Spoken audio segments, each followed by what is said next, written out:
Good evening, I'm Patricia Vallone with a CTV News update. More than 100,000 customers in the region were without power this morning as the D.C. area began cleaning up after Tropical Storm Isaias barreled through. 3 tornadoes associated with the storm struck southern Maryland, 2 in St. Mary's County and 1 in Calvert County. 1 person died in St. Mary's after a tree fell on a moving vehicle. The incident happened about 9:30 Wednesday morning along Route 5 near Charlotte Hall School Road. Now, some roads in that region remain closed due to high water.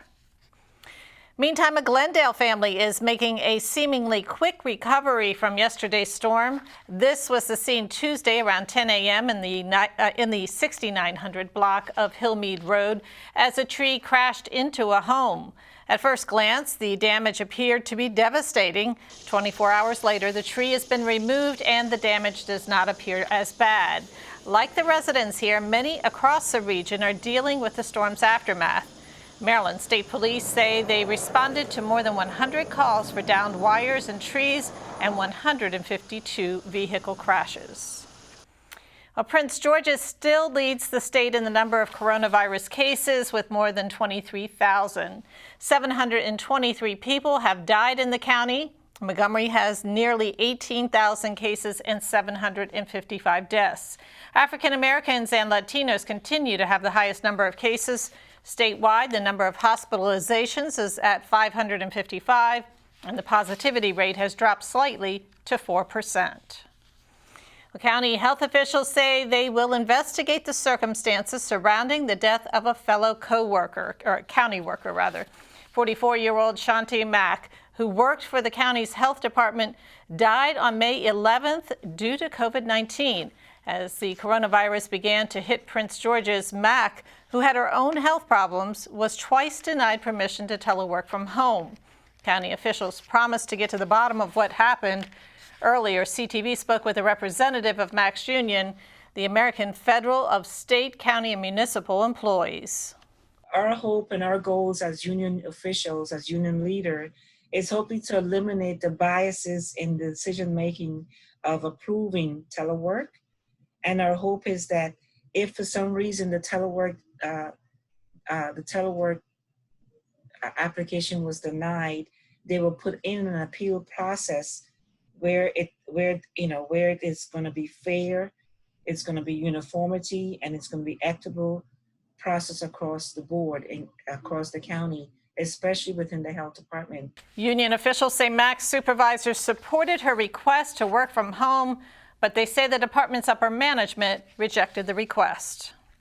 7 governors form a purchasing compact in hopes of pressuring companies that make rapid detection tests to quickly ramp up production. The bipartisan coalition includes 3 Republicans and 4 Democrats. Governor Larry Hogan says other states and cities can join the pact and that talks have already begun with one of 2 companies approved by the FDA. Hogan negotiated the deal during the final days of his tenure as chair of the National Governors Association.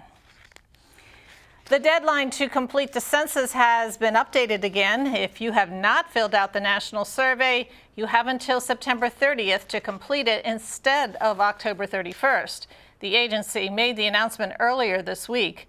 The census, conducted every 10 years, determines how many representatives each state gets in Congress and how federal funding is spent. We spoke with Julius Mina, who says the goal is to make sure everyone gets counted so they can have programs they need in their community. So if we count the 1-year-old in the span of 10 years, that's early childhood, kindergarten. If we count our elderly population, that's ensuring that they have the proper resources they might need, right? The college students are the ones who now will go into the workplace. So when we talk about businesses coming into communities or transportation, a lot of that is all dependent on how well we count the total population. And residents are encouraged to fill out the survey online to minimize door-to-door knocking. For more information, you can visit 2020census.gov. Maryland's top election official says ballot applications for the November general election will be mailed to residents starting August 24th. The comments come on the heels of sharp criticism from Governor Larry Hogan, who sent a letter to State Elections Administrator Linda Lamone. She says the final mailing is expected by the end of the month. Meantime, Hogan wants in-person voting locations available for the election as well. It's not clear, though, if that will be possible due to a shortage of poll workers. There are currently 13,000 election judge jobs that remain vacant due to the pandemic. For a month now, the county has been partnering with the Capital Area Food Bank to provide food for families that have been hit hard by the COVID pandemic. CTV's Katira Jones has more on the story. The need for food is felt across Prince George's, especially for families who have lost jobs. Through the county's Stand Up and Deliver program, organizers have been giving away food and prepared meals to families and seniors. Today, volunteers were passing out food to people in need at the Metropolitan Seventh-day Adventist Church in Hinesville. The response is great. Our community is very appreciative of both Councilwoman Denny Taveras and also the County Executive Office in being able to provide them with fresh produce and also dry goods every Wednesday from 9 to 12:30. Meantime, the county is calling on residents who can contribute to donate to the Stand Up and Deliver program. For more information on how you can give back, visit donateunitedwaynca.org. Reporting in Bowie, Katira Jones, CTV News. And for more information on the county's food pantry locations, you can visit princegeorgescountymd.gov. Prince George's police ask for your help locating a missing boy from Clinton. This is 9-year-old Jalexis Brown. He was last seen yesterday in the 10,000 block of Dragoo Place around 5:15 p.m. Brown is about 4 feet tall, weighs about 90 pounds. Anyone with information on his whereabouts is asked to contact police. And police, meanwhile, say they are still looking into finding this man. He's considered a person of interest in a fatal shooting in Landover. The victim was fatally shot in the 2400 block of Kent Village Place on July 18th. A cash reward is being offered. Anyone with information on the case is asked to call 1-866-411-TIPS. A Maryland State Trooper pleads guilty to perjury and misconduct in office. According to the Maryland Attorney General's office, 36-year-old John Solon, who was a member of the department's specialized DUI unit, fabricated 6 DUI arrests. In each case, no traffic stop was conducted, no individual arrested, and the person allegedly stopped did not exist. The trooper did issue traffic citations, which resulted in court dates, but because the names were fictitious, no one showed up at their court date.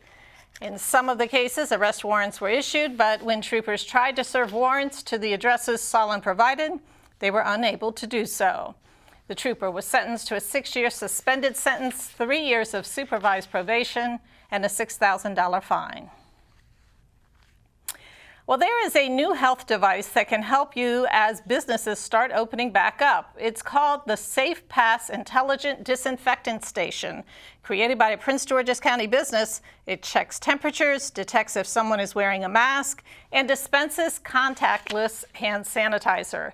This technology also has a UV light that kills bacteria and viruses. We spoke with founder Donald Totley earlier this week. It provides the first line of defense against COVID and helping to mitigate the virus by being able to reduce individuals' ability to transmit the virus to others. So from that perspective, just being able to safeguard individuals is paramount. Then the second aspect that this actually does is it helps to instill consumer confidence. And Totley says the NBA, Homeland Security, and even NIH are interested in his device. The Prince George's school system is offering a special student transfer period. It began today and it will go through until August 25th. Parents and legal guardians of currently enrolled students may submit a transfer request. Those requests can be done electronically through the SchoolMax Family Portal. Again, the special enrollment period begins today and goes through August 25th. Well, do women have a different perspective from men when they look through a camera lens? One photographer who grew up in the D.C. area is trying to answer that question through an organization that she founded that seeks to expand women in photography. I recently had a chance to speak with her and view some of her hauntingly beautiful photos. I ended up in Canada for about a month looking at a public health story that I thought was ostensibly about very high HIV infection rates in First Nations communities, in Indigenous communities. Documentary photographer Daniela Zaltzman grew up in Montgomery County, but her work has brought her to various countries. While reporting on HIV-positive Indigenous Canadians, she started hearing stories about residential schools, a system the government created in the 1870s to forcibly assimilate Indigenous children into mainstream culture. I was touching on concepts like cultural genocide and intergenerational trauma and things that, we're starting to have real conversations about, but are still, very hard to depict through photography. More than 80,000 children passed through the system. Zaltzman couldn't show the schools since the last one closed in the 1990s, so she came up with an alternate idea. I photographed them, and then based on our conversations and interviews and their experiences, I went in search of a secondary image that represented their experience, the site where they went to boarding school, their memories, and I created composite double exposure images that overlaid the sites of their experiences with their portrait. Zaltzman wants her images to inspire others to dig deeper into history that they might not otherwise be exposed to. That's why she's founded a nonprofit called Women Photograph, in hopes of fully including female perspectives on life. If women make up 50% of the population but are responsible for only 15% of the visual record we're creating of our collective history, that becomes very dangerous. So Women Photograph is working to sort of push that number closer to the 50% mark. And for more information on the organization, you can log on to womenphotograph.com.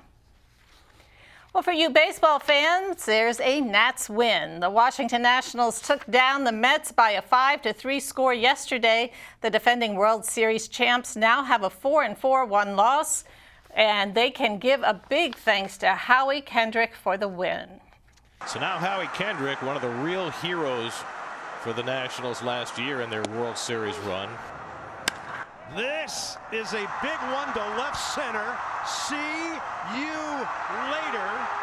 They passed along personal messages to their nets, and Howie says, I'm tired of people catching my line drives.